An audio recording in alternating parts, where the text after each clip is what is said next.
Rally ho, internet. This is the Orpig coming to you. Today, I wanted to talk about different exercises that you can do for your body parts. A lot of people have been asking me to help them to build a workout routine or what's best for them and everything. And one of the most important things, and it can be really intimidating, especially for somebody new to working out, weightlifting, whatever it is the not knowing how to work out or what exercises to do, right? So here's what you want to do. No matter what routine you take, no matter which route you're going, you want to do your homework before you go to the gym. You want to be prepared before you get there. So you can't just learn all this stuff overnight. You're going to have an overload of information. So what I would suggest you to do is to learn at least 2 exercises for each body part that you're going to work the next day. So let's say I'm going to go to the gym tomorrow and I've never worked out before, but I've been given a routine to work out, and I'm going to work chest, triceps, and shoulders. So what I'm going to do is I'm going to go on Google, and I'm going to look up, maybe do in the beginning, what's the best 5 chest exercises or best chest exercises, and then after that, once you get through the generic stuff, you can go, what are some alternative chest exercises? Like try to change up your searches, try to find new things. Remember, one of the most important things is that you never know everything. You can always learn, you can always evolve. So this is constantly learning and spreading of information. That's what's great about YouTube. So look up that information, find you 2 good chest exercises, watch how they're done, look up videos on how to. The videos are great nowadays because you can watch people do these lifts and show you what's proper form and what's improper form, what are mistakes that people make, and really educate yourself on these 2 moves, learn them down. So I'm going to look up 2 chests, 2 shoulders, 2 triceps. Bam, that's it. Now I've learned those. I know what I'm going to do when I get to the gym. Have alternatives, though. If you're like me and you have a small gym, you need to be prepared on the fly to go to another exercise. Just today, in fact. Today I was doing chest. Was I doing chest? I was doing bis and tris. That's right. Okay, this is where I was at. I was doing bis and tris. I was doing skull crushers, all right? So you take the bar, you lay down flat, you go to your skull, and then you push back up to work your triceps. So while I'm doing this, I'm thinking, what am I going to do next? Okay, next I'm going to go jump on the cable machine. I'm going to do one-arm push-downs. Right when I finished my skull crushers, somebody jumped on the cable machine and started doing flies. So they were taking up both sides. So now I can't do the exercise that I already planned in my mind. This is what I'm going to do. So at the last minute, I had to think of another tricep exercise. What can I do to work my tricep? And I try to think, what did I do last time I worked bis and tris? Because I want to do different exercises. I don't want to get in a routine. I don't want to become complacent. I want to do new things. And I went and did the machine for the tricep exercise because I haven't done that in a while. So I was like, oh, okay, I'll go jump on the machine. Nobody's on it. Good. So that's what I'm saying. Like, you got to get that knowledge. You got to have that versatility to be able to switch on the fly. Now, in the beginning, I understood. You don't have that knowledge to go. But what you can do is change up like dumbbells to barbells or something like that. I said I did skull crushers. I did them with an easy curl bar, which is the bar that's curvy and wavy. You can do it with a straight bar. You can do it with dumbbells. You're actually going to hold them like a hammer style and come down and go up. So you can do them with dumbbells as well. All these little changes like that will actually hit the tricep in a different way. Particularly if you're doing it with dumbbells, you're going to make sure that each arm is working equally because there's no overcompensating with your stronger arm for the weak arm when you got a straight bar, because that can happen. With a dumbbell, you're going to work them. They're isolated. So you've got those kind of change ups that you can do. Let's go through some of the classics, right? Though for chest, all right. There's bench press. I'm sure everybody knows what that is. That's a good one to look up. And flies. Those are pretty much your best exercises to do. And then there's all kind of variations from with the cables to dumbbells. Make sure you go all the way out and come all the way in. That way you get that work, that outer pec muscle, so that you can fully develop your chest. For shoulders, the best exercise to me is the military press. You look that up. There's a military press. There's also an Arnold press where you come out and go up. I actually did a video on shoulders. And then upright rows. I love those. Some people don't because it compacts your spine. But, all exercises are based on your ability, your injuries, any disabilities you have, and, of course, doctor's orders. So I like those. And then, of course, for shoulders, you got the classic flies out. For biceps, again, I did a video. Preacher curl, concentration curl, regular, just straight up barbell curls, they say are really good. I'm not a fan of cheat curls. Cheat curls are when you actually sway to pick the weight up. just so you can do as much weight as possible. Me personally, I'm not a fan. If you enjoy cheat curls, then so be it. But I like to lift what I can lift. So I go straight down and straight up all the way, and that way you're working that bicep fully to develop it all the way, work your entire length of the bicep, not just when you swing. If I swing from here to here is bicep. All this is just momentum. So that's my opinion, and that's just me. Okay, tricep skull crushers are one, and then the other one would be seated, and you can either do one hand with a dumbbell behind your head, press up.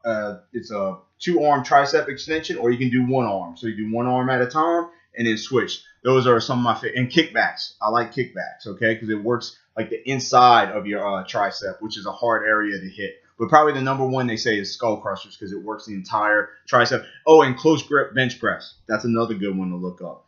So let's see. Did shoulders, tricep, abs. I talked about abs. My favorite exercises are the decline, the Russian twist, and just good old crunches, and go nice and slow. And bicycles. Read an article a while back that the bicycles, when they hooked up devices to your stomach to see which muscles were flexing, they said that bicycles worked most of the ab muscles on their own. So I always try to incorporate them either on my first day of abs or my second day of abs. I usually throw them in. Not all the time, again, because I change it up. And then legs. So your number one exercise for legs is always going to be squats. I think your second best exercise for legs would have to be the lunges, which also suck.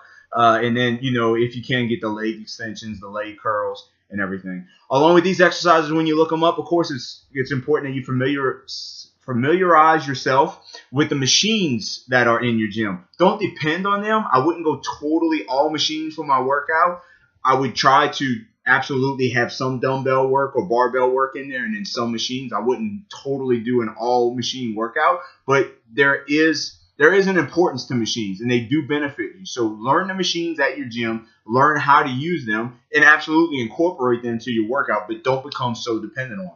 And then back, I forgot back. So my favorite exercises for back is rows, and there are probably 10 variations to rows, okay? You can look up, there's a T-bar row, there's a Yates row based off of Dorian Yates. There's just a regular over bent over row. There's cable rows, which requires a machine, but I'm sure your gym has it. There's just rope rows where you get the cable fly machine, you put a rope on it, and you just pull that. So there's all kind of exercises with rowing involved. Chainsaws, I call them, where you put one knee on the bench and you pull up.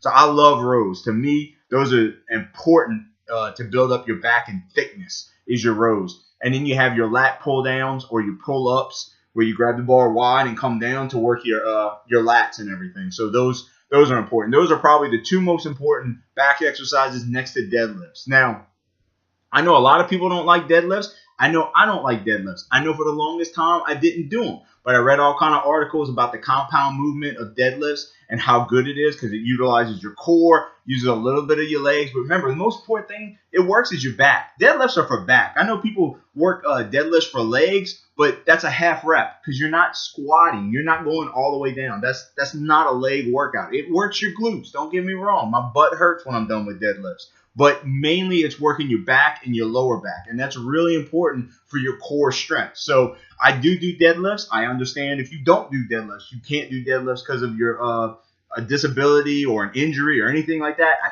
totally get it because it is a dangerous exercise. You are basically just picking up the most amount of weight that you can off the floor safely. So that's the other thing. Deadlifts are really dangerous because they are the easiest way to hurt yourself. You can throw your back out. You can pick up, trying to pick up too much weight. You can easily get a back injury if you don't know what you're doing, if you're lifting improperly, and if you're trying to go too heavy too quick. So they are absolutely a very dangerous exercise that needs a cautionary tale before you go start trying to do a deadlift. So watch a bunch of videos on deadlifts before you attempt them, and absolutely make sure that you're safe to do them because they are very dangerous, but I think that they're a good back exercise. But I know plenty of guys that are huge and jacked up and don't do any deadlifts.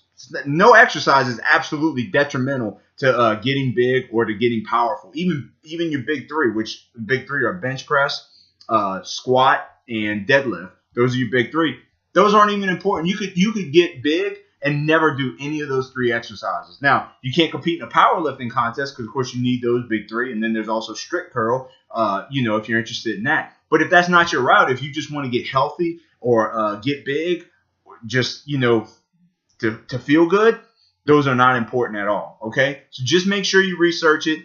Look up, don't overwhelm yourself. Look up a couple exercises a day. Remember that you never know everything. Even I still to this day continue to search out knowledge on weightlifting and bodybuilding and better myself, and you should as well. You never know everything. You can always learn more. So I hope this helped you out. Don't be intimidated. Get in that gym, work out. If you see somebody who's working out and they look like they know what they're doing, ask them questions between their sets. Don't interrupt them. Maybe between entire sets when you see them move into another machine, ask a quick question or just wait till the end of their workout. But trust me, if they're like me and they're friendly, they'll have no problem answering any questions that you have. I have a guy this morning that I met at the gym now who asks me questions all the time. Man, I see you doing this. What's that for? Is that for your back? I'm like, no, it's upright rows. It's for your shoulders. And, I gave him a quick little lesson on it real quick. Probably took me like 30 seconds. And he got something out of it. I feel good because I helped somebody out to learn something. Maybe he's going to get a little bit bigger, a little bit more jacked. So don't be afraid to ask questions. Don't be intimidated by the gym. Get in there. The only way to learn is to do it. All right? If you got any questions, comments, or anything you'd like to see, let me know. Make sure you like, subscribe. I'll see you again next time. Bye. Hey, if you stuck around, it's time for another What's on My Set List? So today's song, I don't think I did it, but if I did it, I'm sorry. I'm forgetting which songs I put. But anyway, this song is Dancing by Myself by Billy Idol. I love this song. I am a child of the 80s. This song was rocking. I'm pretty sure if I worked out when I was a kid, this song would have been on my set list then, and it's on my set list now, and I love it when it comes on. So check that song out. Let me know what you like to listen to when you work out. I'll see you again next time. Bye.